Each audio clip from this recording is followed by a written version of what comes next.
جو سالوں سے یہاں کام کر رہا تھا۔ میں نے وہ کیپسول اس کے سامنے رکھے اور کہا، بھائی ذرا دیکھ کر بتا اس کے اندر کیا ہے۔ وہ پہلے تو چونکا، پھر اس نے کیپسول کو غور سے دیکھا۔ اس کی آنکھوں میں اچانک ایک عجیب سا تاثر ابھرا۔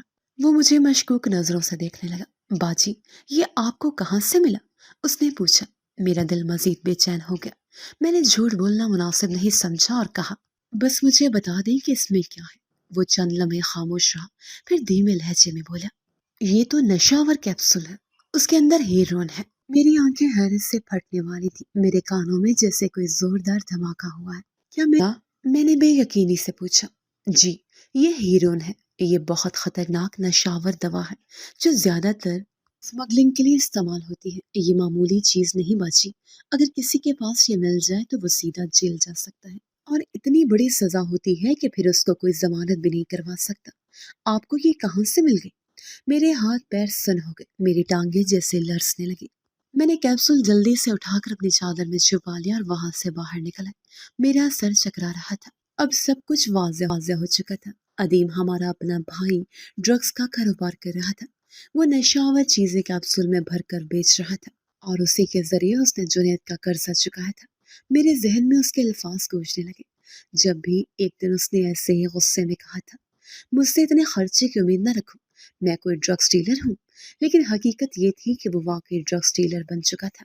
4 لاکھ روپے صرف 20 دن میں لوٹانا کوئی آسان بات نہیں تھی۔ وہ پیسے کسی حلال کمائی سے نہیں آئے تھے۔ وہ پیسے نشے کی لت میں پڑے ہوئے بے قصور لوگوں کے جیبوں سے نکلے تھے۔ وہ پیسے جرم کے پیسے تھے۔ میرا دماغ سن ہو گیا تھا۔ میں نے سوچا بھی نہیں تھا کہ ہمارا ادیم، جو ہمیشہ ہمیں کہتا تھا کہ وہ حلال کمائی پر یقین رکھتا ہے، وہ ایسے گندے دھندے میں پڑ جائے گا۔ ادیم یہ سب کب سے کر رہا تھا؟ وہ یہ نشہ آور چیزیں کہاں سے لا رہا تھا؟ کیا کوئی اور بھی اس کے ساتھ شامل تھا؟ اگر یہ سب غلط ہے تو میں اسے کیسے روکوں؟ میرے دل میں شدید خوف بیٹھ گیا تھا۔ اگر پولیس کو پتہ چل گیا تو کیا ہوگا؟ اگر کوئی اسے پکڑ لے تو ہمارا خاندان کہاں جائے گا؟ یہ راز بہت بڑا تھا۔ میں یہ جان چکی تھی کہ ادیم صرف ایک عام شخص نہیں رہا، بلکہ وہ ایک ایسا راستہ اختیار کر چکا ہے جو ہمیں کسی بھی وقت برباد کر سکتا ہے۔ اب سوال یہ تھا کہ میں کیا کروں؟